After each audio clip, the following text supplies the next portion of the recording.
Praise the Lord. கர்த்தருடைய பெரிதான கிருபையால் இந்த 250 நாள் வேத வாசிப்பு திட்டத்தை இன்றோடு நாம் வாசித்து முடிக்கிறோம். அடுத்த வேத வாசிப்பு திட்டம் ரெடியாகி கொண்டிருக்கிறது. கூடிய விரைவில் வேதத்தின் மற்ற பகுதிகளையும் நாம் வாசிக்க போகிறோம். இதற்கிடையில் தினமும் ஷார்ட்ஸ் வரும், மற்ற வீடியோக்களும் செய்வதற்கான முயற்சிகள் நடந்து கொண்டிருக்கின்றன. அதனால சேனலை சப்ஸ்கிரைப் பண்ணி வச்சுக்கிட்டீங்கன்னா நான் என்ன வீடியோ போட்டாலும் உங்களுக்கு வந்துடும். இந்த 250 நாட்களாக என்னோடு சேர்ந்து வேதம் வாசித்த உங்கள் எல்லாரையும் தேவன் தாமே ஆசீர்வதிப்பாராக. ஆமேன்.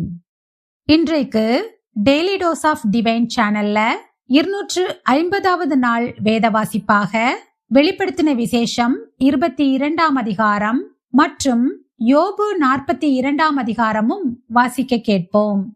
கர்த்தாவே, உம்முடைய வேதத்திலுள்ள அதிசயங்களை பார்க்கும்படிக்கு எங்கள் இருதயத்தின் கண்களை திறந்தருளும் சுவாமி.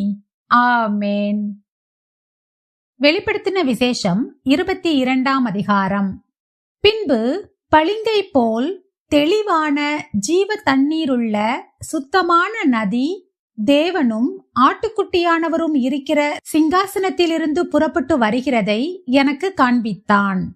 நகரத்து வீதியின் மத்தியிலும் நதியின் இரு கரையிலும் 12 விதமான கனிகளை தரும் ஜீவ விருட்சம் இருந்தது.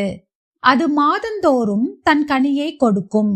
அந்த விருட்சத்தின் இலைகள் ஜனங்கள் ஆரோக்கியம் அடைகிறதற்கு ஏதுவானவைகள். இனி ஒரு சாபமும் இராது. தேவனும் ஆட்டுக்குட்டியானவரும் இருக்கிற சிங்காசனம் அதில் இருக்கும். அவருடைய ஊழியக்காரர் அவரை சேவித்து அவருடைய சமூகத்தை தரிசிப்பார்கள். அவருடைய நாமம் அவர்களுடைய நெற்றிகளில் இருக்கும். அங்கே ராக்காலம் இராது. விளக்கும் சூரியனுடைய வெளிச்சமும் அவர்களுக்கு வேண்டுவதில்லை. தேவனாகிய கர்த்தரே அவர்கள் மேல் பிரகாசிப்பார். அவர்கள் சதா காலங்களிலும் அரசாளுவார்கள். பின்பு அவர் என்னை நோக்கி, இந்த வசனங்கள் உண்மையும் சத்தியமுமானவைகள். சீக்கிரமாய் சம்பவிக்க வேண்டியவைகளை தம்முடைய ஊழியக்காரருக்கு காண்பிக்கும் பொருட்டு பரிசுத்த தீர்க்கதரிசிகளின் கர்த்தராகிய தேவனானவர் தம்முடைய தூதனை அனுப்பினார். இதோ சீக்கிரமாய் வருகிறேன். இந்த புஸ்தகத்திலுள்ள தீர்க்க தரிசன வசனங்களை கைக்கொள்ளுகிறவன் பாக்கியவான் என்றார். யோவானாகிய நானே இவைகளை கண்டும் கேட்டும் இருந்தேன். நான் கேட்டு கண்டபோது இவைகளை எனக்கு காண்பித்த தூதனை வணங்கும்படி அவன் பாதத்தில் விழுந்தேன். அதற்கு அவன், நீ இப்படி செய்யாதபடிக்கு பார். உன்னோடும் உன் சகோதரரோடும் தீர்க்கதரிசிகளோடும் இந்த புஸ்தகத்தின் வசனங்களை கைக்கொள்ளுகிறவர்களோடும் கூட நானும் ஒரு ஊழியக்காரன். தேவனை தொழுதுகொள் என்றான். பின்னும் அவர் என்னை நோக்கி, இந்த புஸ்தகத்திலுள்ள தீர்க்க தரிசன வசனங்களை முத்திரை போட வேண்டாம். காலம் சமீபமாயிருக்கிறது. அநியாயம் செய்கிறவன் இன்னும் அநியாயம் செய்யட்டும். அசுத்தமாயிருக்கிறவன் இன்னும் அசுத்தமாயிருக்கட்டும். நீதியுள்ளவன் இன்னும் நீதி செய்யட்டும். பரிசுத்தமுள்ளவன் இன்னும் பரிசுத்தமாகட்டும். இதோ சீக்கிரமாய் வருகிறேன். அவனவனுடைய கிரியைகளின்படி அவனவனுக்கு நான் அளிக்கும் பலன் என்னோடே கூட வருகிறது. நான் அல்பாவும் ஒமேகாவும் ஆதியும் அந்தமும் முந்தினவரும் பிந்தினவருமாயிருக்கிறேன். ஜீவ விருட்சத்தின் மேல் அதிகாரம் உள்ளவர்கள் ஆவதற்கும் வாசல்கள் வழியாய் நகரத்திற்குள் பிரவேசிப்பதற்கும் அவருடைய கற்பனைகளின்படி செய்கிறவர்கள் பாக்கியவான்கள். நாய்களும் சூனியக்காரரும் விபசாரக்காரரும் கொலைபாதகரும் விக்கிரக ஆராதனைக்காரரும் பொய்யை விரும்பி அதன்படி செய்கிற யாவரும் புறம்பே இருப்பார்கள். சபைகளில் இவைகளை உங்களுக்கு சாட்சியாக அறிவிக்கும்படிக்கு இயேசுவாகிய நான் என் தூதனை அனுப்பினேன். நான் தாவீதின் வேரும் சந்ததியும் பிரகாசமுள்ள விடிவெள்ளி நட்சத்திரமுமாயிருக்கிறேன் என்றார். ஆவியும் மணவாட்டியும் வா என்கிறார்கள். கேட்கிறவனும் வா என்பானாக. தாகமாயிருக்கிறவன் வரக்கடவன். விருப்பமுள்ளவன் ஜீவ தண்ணீரை இலவசமாய் வாங்கிக் கொள்ள கடவன். இந்த புஸ்தகத்தில் உள்ள தீர்க்க தரிசன வசனங்களை கேட்கிற யாவருக்கும் நான் சாட்சியாக எச்சரிக்கிறதாவது, ஒருவன் இவைகளோடே எதையாகிலும் கூட்டினால் இந்த புஸ்தகத்தில் எழுதியிருக்கிற வாதைகளை தேவன் அவன் மேல் கூட்டுவார். ஒருவன் இந்த தீர்க்க தரிசன புஸ்தகத்தின் வசனங்களிலிருந்து எதையாகிலும் எடுத்து போட்டால் ஜீவ புஸ்தகத்திலிருந்தும் பரிசுத்த நகரத்திலிருந்தும் இந்த புஸ்தகத்தில் எழுதப்பட்டவைகளிலிருந்தும் அவனுடைய பங்கை தேவன் எடுத்து போடுவார். இவைகளை சாட்சியாக அறிவிக்கிறவர் மெய்யாகவே நான் சீக்கிரமாய் வருகிறேன் என்கிறார். ஆமேன். கர்த்தராகிய இயேசுவே வாரும். நம்முடைய கர்த்தராகிய இயேசு கிறிஸ்துவின் கிருபை உங்கள் அனைவரோடும் கூட இருப்பதாக. ஆமேன். யோபு 42 அதிகாரம். அப்பொழுது யோபு கர்த்தருக்கு பிரதித்திரமாக, தேவரீர் சகலத்தையும் செய்ய வல்லவர், நீர் செய்ய நினைத்தது தடைபடாது என்பதை அறிந்திருக்கிறேன். அறிவில்லாமல் ஆலோசனையை மறைக்கிற இவன் யார்?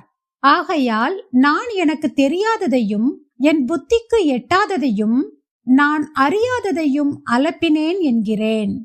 நீர் எனக்கு செவி கொடும், அப்பொழுது நான் பேசுவேன். நான் உம்மை கேள்வி கேட்பேன், நீர் எனக்கு உத்தரவு சொல்லும்.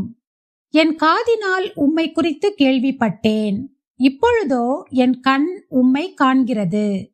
ஆகையால் நான் என்னை அருவருத்து தூளிலும் சாம்பலிலும் இருந்து மனஸ்தாபப்படுகிறேன் என்றான்.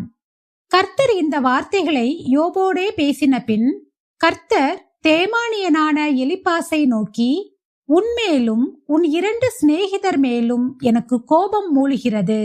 என் தாசனாகிய யோபு பேசினது போல் நீங்கள் என்னை குறித்து நிதானமாய் பேசவில்லை.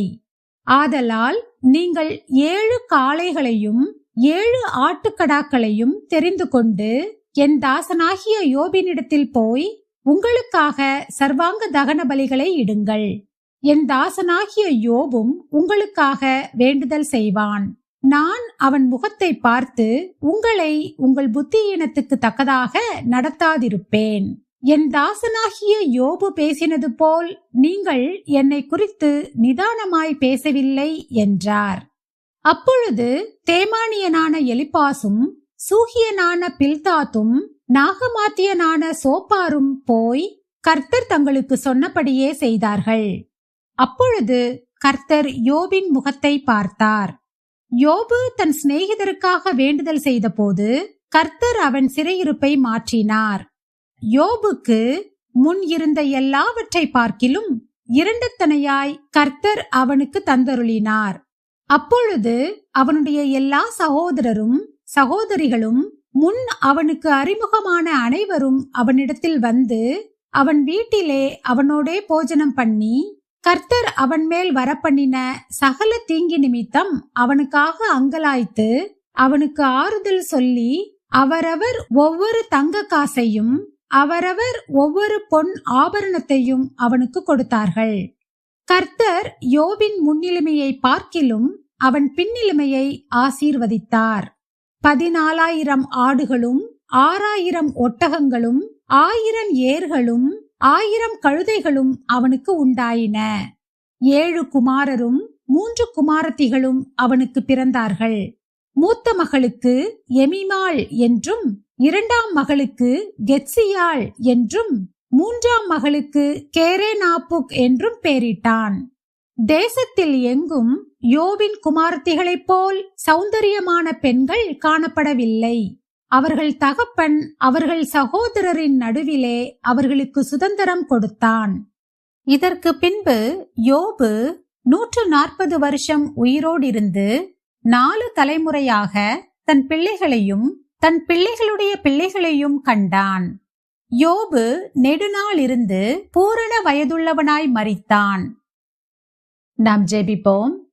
அன்பின் பரலோக பிதாவே, இந்த அருமையான காலை வேளையை தந்ததற்காக உமக்கு நன்றி ஏசப்பா. அப்பா, இப்பொழுதும் இந்த 250 நாள் பைபிள் வாசிப்பு திட்டத்திலே கர்த்தாவே, நாங்கள் இந்த 250 நாட்களும் உம்முடைய வசனங்களை நாங்கள் வாசித்தோம், தியானித்தோம், உம்மை பற்றி அறிந்து கொண்டோம் அப்பா.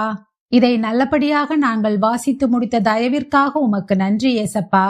நாங்கள் வாசித்த வசனங்கள் ஒன்றும் வெறுமையாய் திரும்பாதபடிக்கு வசனங்கள் ஒவ்வொன்றும் எங்கள் வாழ்க்கையில் ஒரு மாற்றத்தை ஏற்படுத்த எங்களுக்கு கிருபை தாரும். வாசித்த வசனங்கள் ஒவ்வொன்றும் கர்த்தாவே ஆசீர்வாதமாக மாறட்டும். எங்கள் வாழ்க்கையில் மாற்றத்தை கொண்டு வரட்டும்.